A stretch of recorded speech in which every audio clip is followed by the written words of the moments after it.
Analizando lo que ha pasado con la imagen de la presidenta, Jeffrey Ranciski está con nosotros y teníamos los cuadros aquí sobre la popularidad de la presidenta Boluarte, la aprobación que recibe de la ciudadanía. 9% Dina Boluarte, 85% de desaprobación.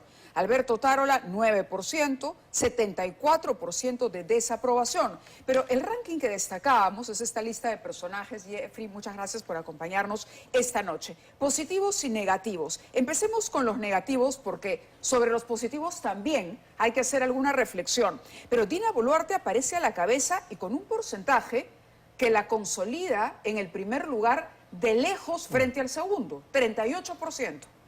Castillo aparece segundo, con el 11%. ¿Cómo entender que una presidenta que sigue, digamos, a quien ha sido el causante de tremenda corrupción, de un intento de golpe, ¿no?, con todo el discurso polarizante de Pedro Castillo, quede hoy relegado y que la señora Boluarte no haya podido capitalizar, al contrario, la pesadilla que para muchos supuso el gobierno de Pedro Castillo? Mávila, buenas noches. A ver, sobre los resultados negativos a esta encuesta, sobre los personajes que la ciudadanía más repudia o más rechaza o más desaprueba. Lo primero que tocaría decir es que la dupla presidencial que candidateó Perú Libre hace solo 2 años y medio es la más repudiada hoy. Primero, la hoy presidenta Boluarte y en segundo lugar, el hoy preso expresidente Castillo. Claro, entonces, entre los dos, si sumas, son 49. Claro, es un repudio muy alto, muy generalizado, y que no sorprende por los resultados que decías también de desaprobación ciudadana de las encuestas que sostenidamente se han dado sobre el gobierno. Pero algunas reflexiones sobre eso. En primer lugar, es común en este tipo de estudios que los políticos y muchas veces personajes ligados al deporte también aparezcan como protagonistas. A favor y en contra. Recordábamos fuera de cámaras el tremendo respaldo que tenía Gareca cuando nos clasificó al Mundial, y los políticos en algún momento también en la lista de los desaprobados. Pero particularmente sobre Boluarte, la presidenta, toca decir que desde que asumió el gobierno fue una política muy débil, y lo dijimos aquí y se repitió en su momento, y lo que ha hecho es debilitarse aún más. Pero en su caso particular es la dupla de gobierno la que es sumamente desaprobada, porque el presidente del Consejo de Ministros, Alberto Otárola, tampoco llega ni al 10% de aprobación, y eso diferencia el caso de Boluarte, por ejemplo, de lo que ocurría con Alejandro Toledo hace 20 años. Uno tiene que retroceder 20 años para encontrar un presidente del Perú con tan baja aprobación. Recuerdo, claro, cuando pasó de un dígito, es decir, estaba muy por abajo, incluso ya se hablaba de la posibilidad de vacar a Toledo. Correcto, y hubo un intento infructuoso de vacar a Toledo, pero lo que quería apuntar es que en ese caso los presidentes del Consejo de Ministros sí tenían una aprobación mucho mayor que la del presidente. Tanto Beatriz Merino, Roberto Dañino, Pedro Pablo Kuczynski tenían una aprobación bastante mayor. En este caso es la dupla gubernamental totalmente desaprobada, y esto es sostenido a lo largo de los meses. Partió alrededor de 20%, 21% y ahora está en 9%. Entonces, lo que muestra es la debilidad, la desaprobación, y lo decías en la introducción con la interesante nota, el tema de inseguridad ciudadana y de economía, empleo, era lo que más preocupaba a los peruanos a inicio de año. Y en el balance de la gran mayoría, y creo yo hay un correlato de hechos objetivos, ambos temas han ido peor. Fíjate, la recesión económica, la pobreza aumenta este año en el Perú, y la inseguridad ciudadana también ha aumentado con índices de violencia muy graves. En gobiernos anteriores es cierto, si bien el presidente se desgastaba por algún escándalo de corrupción, por ejemplo, como la economía no estaba en la situación en la que se encuentra ahora, el ministro salía bien puntuado. Efectivamente. ¿No? Bien considerado. Como dices tú, la gestión era reconocida por eficiencia, pero el político, quien encarnaba al gobierno, la figura política, era la que asumía, digamos, el repudio, los cuestionamientos a ese nivel. Exacto. Y en el imaginario colectivo, en la sensación generalizada de la ciudadanía, había una lectura doble. Por un lado, mira, hay algunas cosas positivas, el gobierno avanza a pesar de este político que critico y que repudio. Ahora no tenemos ese doble espacio.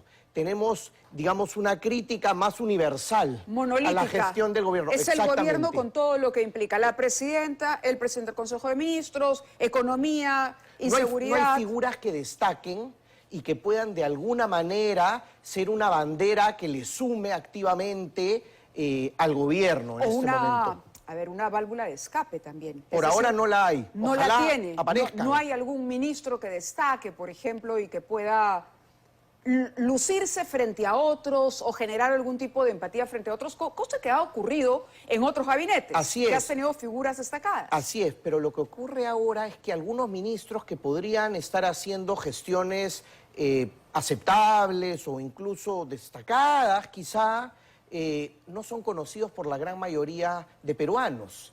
Si uno pregunta al azar hoy en cualquier plaza de cualquier provincia peruana sobre los ministros, pues el único conocido quizá es el presidente del Consejo de Ministros y el MEF. Y eso, probablemente la mitad de los peruanos no los puede identificar por nombre o por foto. A ver, la sensación de que la presidenta Boluarte no gobierna sola y que hay un matrimonio con el señor Otárola es clara, ¿no? Yo creo que es clara. sí. Por otro lado, al no tener ministros que destaquen, uno también supone o puede inferir que es el presidente del Consejo de Ministros, en tanto el que promueve o propone los nombres, el que prefiere ministros de bajo perfil.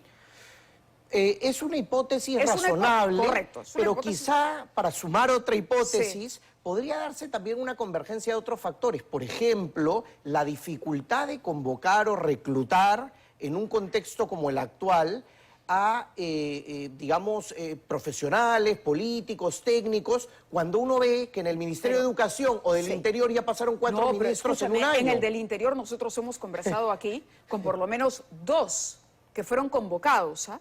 Y que exhibían credenciales mayores que el actual ministro. Y al final no concretaron. Al final lo concretaron a él. Ahora, ¿será posible o es posible, tú lo ves, que Alberto Otárola pueda eventualmente dejar de ser presidente del Consejo de Ministros o este matrimonio continúa hasta que Dina Boluarte deje la presidencia? Mira, eventualmente puede porque es un ministro al final también debilitado por el rechazo ciudadano.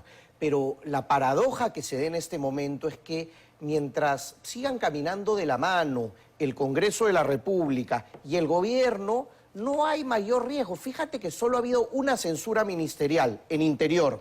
Recién ahora ha sido convocado el ministro de Economía a una interpelación. Entonces no hay mayor presión desde el Congreso, o por lo menos no la ha habido a lo largo de todo este año, y mientras no pase por ahí, difícilmente. Pero hay otro factor, que es la carencia de la presidenta de la República de cuadros para convocar. Recordemos que muchos de los ministros del primer gabinete, que fue efímero, 2 semanas y tuvo que cambiar a PCM, no la conocían a la presidenta, la conocieron un día antes de asumir el cargo. Entonces, lo que le da a Alberto Otárola, más allá de mayor habilidad y conocimiento político, es la capacidad de reclutar, de convocar, de conocer Ahí podemos a más cuadros, Ahí podemos que la propia porque, presidenta. Claro, porque creo que Otárola también con las denuncias que tiene él por contrataciones, por ejemplo, de personas allegadas, se ha ganado también sus propios puntos de desaprobación. Es cierto. ¿No? Lo que digo es que para su muchos conocimiento, aparece como un su personaje círculo, más bien oscuro, como un asesor ahí. Sin duda, hay muchas denuncias y ustedes las han hecho, yo las he visto con atención, y es cierto, a lo que me refiero es que su círculo de contacto político es más amplio, creo yo, que el de la propia presidenta. Ajá. ¿Qué le garantiza Otárola a Dina Boluarte? Por ejemplo, el apoyo del Congreso. ¿Tú crees que ese es el papel político que desempeña, además de ser presidente del Consejo de Ministros? Creo que Alberto Otárola ha sido bastante hábil para coordinar con el Congreso de la República, y uno ve, digamos, los resultados, por ejemplo, la presidencia del Congreso de la República en manos de APP, y APP, digamos, que tiene una buena relación con el gobierno. No solo tiene un ministro de Estado en salud, ¿no?, un militante de APP que ha sido congresista por APP, sino que en general uno se da cuenta que hay una relación bastante buena. Uno ve también la distribución del presupuesto de la República, APP tiene muchos alcaldes, Entonces, ahí hay un aliado, creo yo, interesante. ¿Cuánto va a durar la alianza? Pues no lo sé, pero para el gobierno, por ejemplo, ahí ha habido un trabajo político, creo yo, en el que evidentemente tiene que haber jugado la PCM porque es parte de su función política, ¿no? Dina Boluarte en el primer lugar, Pedro Castillo en el segundo, Keiko Fujimori en el tercero con 8%, Juan Reynoso en el cuarto. Luego ya los porcentajes son muy bajitos, 2, 1, 1, 2 tiene Rafael López Aliaga y luego son 1, 1, incluso Otaro la tiene 1% porque claro, el rostro del gobierno para la mayoría de los peruanos es la presidenta. Correcto. Es la presidenta, ¿no? Pero entre Pedro Castillo y la presidenta Boluarte, decíamos, son 49%. Keiko Fujimori, que en otros rankings ha estado liderando, ¿no? Por ejemplo, cuando lideraba la oposición en el Congreso. Correcto. ¿No? En este momento está detrás. Exactamente. Digamos, si tendríamos que ver alguna figura opositora, la más conocida es Keiko Fujimori, pero en algunos aspectos parece más aliada del gobierno que opositora. Y Keiko Fujimori, digamos que tiene menos rechazo o repudio de lo que tenía en años anteriores. Dijimos que íbamos a hacer una reflexión también, porque es interesante ver la manera en que cuando se pregunta por el personaje positivo, es decir, usted, ¿quién cree que ha sido el peruano que mejor se ha desempeñado en el año o el que nos ha dado mejores noticias, más alegría, nos ha hecho sentir orgullosos como peruanos, interprételo como prefiera, aparece Mario Vargas Llosa con 5%. Es un porcentaje, él está en el primer lugar, pero es un porcentaje bajo en comparación al 38% de lo negativo. Paolo Guerrero, 4%, pero Paolo Guerrero, el capitán de la selección, ¿no? Cuando la selección está en un momento complejo, con cambio de entrenador, está segundo. Tercero, Gastón Acurio, ¿no? Gastón Acurio, 3%. Castillo aparece con 2%. Julio Velarde con 2%. Juan Diego Flores con 2%. Keiko Fujimori con 2%. López Aliaga con 1%. Acuña, Vizcarra aparece con 1% y Virgilio. Pero claro, cuando ya hablamos de 2, 1, 1, 1, 1, 1, estos porcentajes son muy dispersos y diera la sensación de que los peruanos hoy por hoy no tenemos un gran personaje al que querramos aplaudir o destacar por el año 2023. Así es, Mávila. Lamentablemente, cuando uno lee esa encuesta, verá los números elevados. A ninguno, cuando le preguntan sobre los personajes positivos, o él no sabe. 42%. O él no sabe. No sabe 26%. Y creo que a partir de ello puede venir la reflexión. Es la ausencia de referentes positivos y de líderes. Porque ese fraccionamiento, digamos, pequeño, ¿no? En porcentajes de los primeros nombres, figuras valiosas, ¿no? Mario Vargas Llosa, ¿quién podría dudarlo? O el cariño que tiene la ciudadanía por Paolo Guerrero, pero en general, digamos, ese elevado ninguno no sabe, lo que muestra es la ausencia de líderes, la ausencia de referentes. Y una sociedad, Mávila, requiere de líderes y de referentes, requiere de modelos a seguir y requiere de voces que de alguna manera canalicen las ilusiones, las alegrías y también las grandes banderas, los deseos y las pretensiones de una sociedad. Claro, como mencionabas tú, no solamente se trata de la política, en este caso las artes, el deporte son fundamentales, ¿no? Claro que sí. Los logros, por ejemplo, de los panamericanos probablemente no se han visibilizado mucho. Hay otro detalle en el diario El Comercio, me parece que dijeron que la mejor noticia era la cantidad de medallas que habíamos obtenido en los Juegos Panamericanos. Así es, y me llamó la atención porque, claro, me parece una estupenda noticia, pero me pregunto qué tanto impacto mediático, qué tanta cobertura y qué tanta audiencia hayan tenido los Juegos Panamericanos. Es decir, muchos lo destacan como algo positivo y me parece genial, pero ¿cuántos peruanos han estado al tanto de las competencias o de los deportistas que participaron en esos juegos, ¿no? Al final creo que es más una búsqueda de a ver por dónde hay algo positivo que una sensación espontánea, natural, de elegir entre varias opciones, digamos, que nos puedan sumar. Creo que es un momento complejo, creo que no es casual, Mávila, lo que hemos vivido en años recientes, desde la pandemia, diría, no solo por situación económica, sino también por peruanos que migran, que dejan el país. En los recientes 3 años es un número histórico, es una cifra que nos muestra un momento complejo, difícil, y creo que lo peor es taparnos los ojos a una realidad evidente, ¿no? Yo procuro ser un escéptico optimista. Yo creo que esto se puede revertir y creo que el Perú tiene con qué. Pero creo que el primer punto es ser conscientes de la dificultad y el momento complejo, difícil, álgido que pasamos. Mira, sobre expectativas, para hablar de pesimismo, ¿cómo le irá económicamente al país en el año 2024? Difícil, 46%. 46%, a pesar de que el ministro dice, por favor, dejemos el pesimismo de lado, ¿no? Desde que asumió viene diciendo la misma frase. Viene diciendo eso todos los días. Hoy hablaba de cómo se ha duplicado la inversión para enfrentar el fenómeno del niño. Expectativas con la inseguridad ciudadana. Aumentará 56%.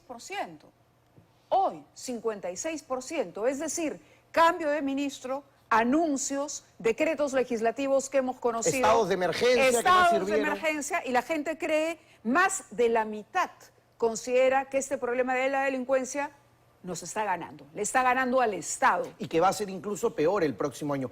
Y eso es peligroso, ¿no? Porque las sensaciones se van multiplicando y eso lleva también a tomar decisiones distintas por parte de la ciudadanía. Entonces, básicamente son los dos temas.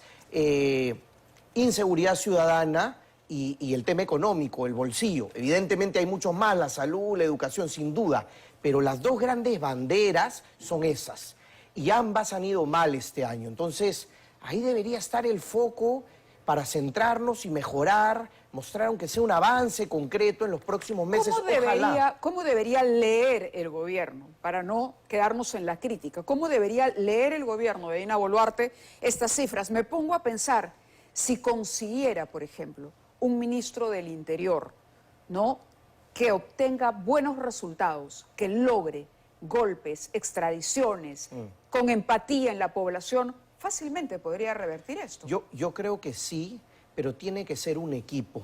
Una figura, tiene que haber un líder, pero tiene que ser un equipo, tiene que haber vocación de permanencia en el tiempo. No puede ser un proyecto que dure 3 meses o 4 meses, porque así no se puede tener efectividad en las políticas públicas. No hay un caso de un país desarrollado que haya logrado éxito en algún sector cambiando a los equipos cada 3 o 4 meses, porque cada cambio de ministro trae también cambios de viceministros, de directores generales, de asesores. Entonces, tiene que formar un equipo y centrarse en esos temas. Primero la gestión y luego la comunicación, porque el gobierno es muy malo en ambos. Pero primero tiene que gestionar bien y luego comunicar mejor, pero en ese orden.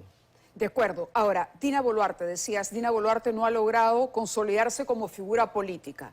No transmite un liderazgo. No. Si uno tuviera que decir, por ejemplo, ¿cuál es la preocupación central? 2 o 3 líneas de gobierno de Boluarte de cara a 2026, ¿cuáles son los propósitos u objetivos que se ha trazado este gobierno para el país? ¿Tú los tienes claros? Yo no los tengo claros, pero podría apostar que su objetivo central y prioritario es mantenerse de la mano del Congreso hasta el año 2026 y que parte del error garrafal que cometió, del error liminar que cometió el gobierno, es jugar con la voluntad de la ciudadanía, porque al inicio de su periodo de gobierno, de su gestión, de la continuidad del gobierno, dijo la presidenta que se iba a mantener. A los 2 días dijo que era un gobierno, digamos, de transición y presentó un proyecto de ley para adelantar elecciones. El Congreso en primera votación lo aprobó. Luego dijeron que no. Entonces se jugó con las expectativas. 8 de cada 10 estaban... ¿Te has escuchado en voz alta lo que has dicho? Cuando te he preguntado por cuáles son esos 2 objetivos que tú crees, si estuvieras en la cabeza de la presidenta, ¿qué crees que está pasando? Me dices, permanecer hasta el 2026. Sí, yo creo que es su objetivo central. Cuando en la cabeza de la presidenta, frente a un país en recesión después de muchísimo tiempo, con niveles de inseguridad atroces, no ha pasado mucho desde que hemos visto una balacera, decía yo, frente a muchas personas, cámaras de seguridad, vigilantes, ajustes de cuenta en centros comerciales, la presidenta está concentrada en cómo llega y se mantiene al 26. Así es. Y eso pues es inconcebible porque tiene que gobernar, tiene que gestionar. Y lo que yo suelo decir en los meses recientes es que la valla estaba muy baja. Yo creo que el equipo gubernamental de la presidenta Boluarte es mejor que el de Castillo, sin duda. Es bastante mejor. Pero creo que era tan malo el equipo de Castillo que la valla estaba bajísima. No es consuelo decir que ha mejorado el equipo gubernamental, porque se puede pasar de estar pésimo a estar mal. Eso no es suficiente. Toca un incremento mucho más notorio y hay con qué quizás. Se puede armar mejor ese equipo, se puede tener algunas prioridades y ojalá mejore la situación en los próximos meses, porque una sociedad tiene que tener mayor ilusión y tiene que tener mayor optimismo, y para eso se necesitan liderazgos políticos. Completamente de acuerdo. Muchísimas gracias, Jeffrey, por haber estado con nosotros esta noche. Ojalá el mensaje cale de manera positiva en el gobierno, que entiendan que la ciudadanía lo que les pide es gobernar, hacer su trabajo, identificarse con lo que reclama la ciudadanía. El campo está ahí, las oportunidades para que el gobierno mejore está bien, pero es como tú dices, si yo le llevo a mi madre la libreta del primer bimestre y tengo 0,5, y el segundo bimestre le digo, mamá, tengo 0,7, pero mejoré. Claro. Pero mejoré. Exacto, pero ¿no? sí desaprobado. Claro, pero hombre, sigues desaprobada, ¿no? Tal cual. Entonces, igual, castigada, no Tal cual. sales. Se ha mejorado, pero nos falta mucho para estar aprobados. Así es, para llegar por lo menos a un 13, a un 14, Eso. que podría ser una nota relativamente buena. Gracias nuevamente, Jeffrey. Un que placer, tengas Mávila. un próspero 2024. Igual para ti. Bien, nosotros